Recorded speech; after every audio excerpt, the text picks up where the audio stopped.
بسم الله الرحمن الرحيم عن أنس رضي الله تعالى عنه قال رسول الله صلى الله تعالى عليه وسلم في الحديث فربطته بالحلقة التي يربط به الأنبياء ثم دخلت المسجد فصليت فيه ركعتين رواہ مسلم۔ نبی کریم صلی اللہ علیہ وسلم نے ارشاد فرمایا، میں نے اس براق کو اسی حلقے سے باندھ دیا جس کے ساتھ انبیاء علیہ السلام اپنی سواریوں کو باندھتے تھے، اور فرمایا پھر میں مسجد میں داخل ہوا اور میں نے 2 رکعت نماز پڑھی۔ دوستو، سفر معراج کا بیان ہو رہا ہے، اور نبی کریم صلی اللہ علیہ وسلم کا اس سفر میں پہلا پڑاؤ وہ بیت المقدس میں تھا، اور یہ بات پہلے درخواست کی جا چکی ہے کہ کسی ایک واقعہ کی مکمل تفصیلات ایک ہی روایت میں موجود نہیں ہوتی، بلکہ مختلف روایات میں اس کے مختلف پہلو ہوتے ہیں۔ آج کی روایت میں حضور نے فرمایا فصلیت فیہ رکعتین، میں نے وہاں 2 رکعت پڑھی، اور دوسری روایت میں اس کی تفصیل ہے کہ حضور نے اکیلے 2 رکعت نہیں پڑھی۔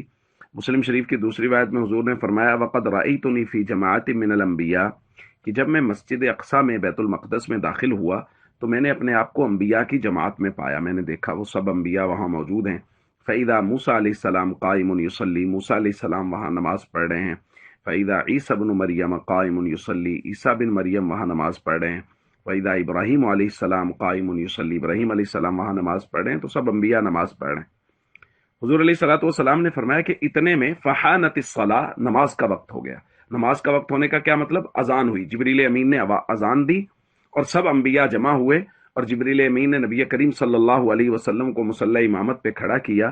فاممتہم، حضور علیہ الصلوۃ والسلام نے فرمایا کہ پھر میں نے تمام انبیاء کی امامت کرائی، اور یہ نبی کریم صلی اللہ علیہ وسلم کو امتیازی شان اللہ تعالیٰ نے وہاں بیت المقدس میں عطا کی کہ نبی کریم صلی اللہ علیہ وسلم تمام انبیاء کے امام ہوئے، اور یہ اس امت کو شرف ہے کہ یہ امام الانبیاء صلی اللہ علیہ وسلم کی امت ہے۔